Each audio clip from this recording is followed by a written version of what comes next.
Forward, march, left, right.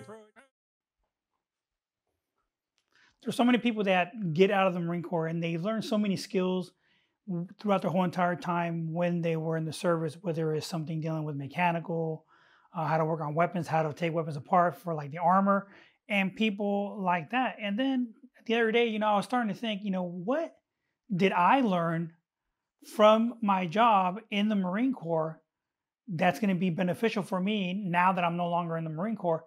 Now, if you guys have been following me along, you guys know that yesterday I received my retirement certificate from the Department of the Navy and Headquarters Marine Corps, stating that on 1 October of 2025, my full commitment of service to the United States Marine Corps is now going to come to an end.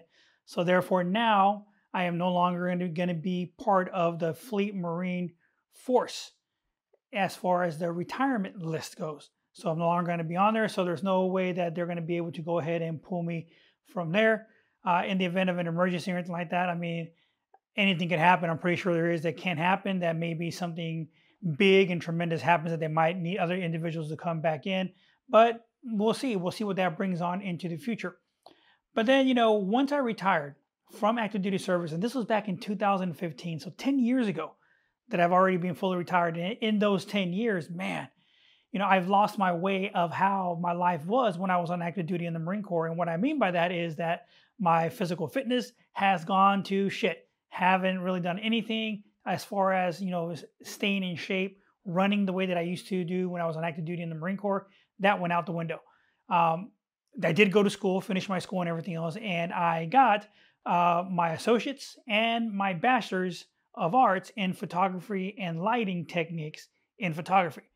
But I also used my education benefit to go ahead and get that master's degree in communications and media technology. So therefore, now learning how to work on camera, how to record on camera, how to be an actual presence on camera so that you guys can actually follow me along and learn how to do all those things. But then, using the camera, in the Marine Corps, I was an artillery. So I used a lot of aiming circles with tripods in order to go ahead and get the howitzers pointing in the right azimuth in order for us to be able to shoot and to be able to engage our targets. And we used to always say bubbles, bubbles, bubbles, making sure the bubbles were level to make sure that everything was accurate. Well, Lord and behold, on the tripod where I place a camera, they are bubbles. So to me, every time I go on there, I'm like bubbles, bubbles, bubbles, Tifulu, top, all that stuff and everything. I adjust the bubbles to make sure that it's good, to make sure the camera is level so that when I am recording, it comes out good. So that's something that I carried over from when I was on active duty in the Marine Corps. And that's something that stuck with me saying, that's great, that's wonderful. But now let's get into the camera. You have to point, you have to maintain your side alignment and side picture, and you have to squeeze the shutter nice and slow to get that accurate camera if you are not using a tripod of any kind. Now, where did that come into play while on active duty in the Marine Corps?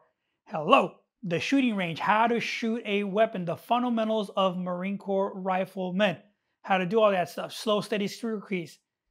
I can't speak. Slow, steady, trigger, squeeze to learn how to do all that stuff. And I continue to use the bone support techniques that I used when I was shooting the rifle, whether it's in the sitting, the kneeling, and even the prone. And yes, I use all of those different positions when I'm shooting with my camera to make sure that I get those different angles of view on the camera. But to me, those are some of the skills that I brought into my job or my hobbies now that I am no longer in the Marine Corps. And it's very important for us as military service members, to kind of focus on some of the things that we learned while we were in the military and use those to our advantage now that we're no longer in the service, no matter what that can be. I mean, I know that all of us in the military, and especially in the Marine Corps, we have a 100% qualification in a specific trait. Once you get out of the Marine Corps, no doubts about it, no questions asked. Every single one of us could become a janitor and be able to leave anything completely spotless.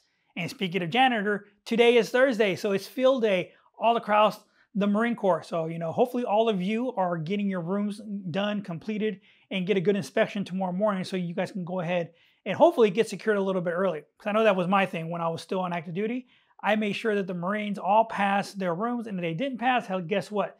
They were cleaning them again on Friday. But the ultimate goal was to get the Marines out of there by noon on Friday so they can go ahead and enjoy their liberty. And of course, that depending on making sure they had everything completed, everything was done for the week. The howitzers were greased, lubricated, everything was ready to go for the weekend to make sure that everything was going to be good to go come Monday morning. So, take it from me. Use all those different skills and everything that you learned while you were on active duty. Take advantage of them now that you're out of the service. So you guys tell me, what skills do you have that you have actually brought out from the military into the civilian sector? So I'll expect your thing, and you let me know exactly what traits and what skills you brought out from the military. Forward, march, left, right,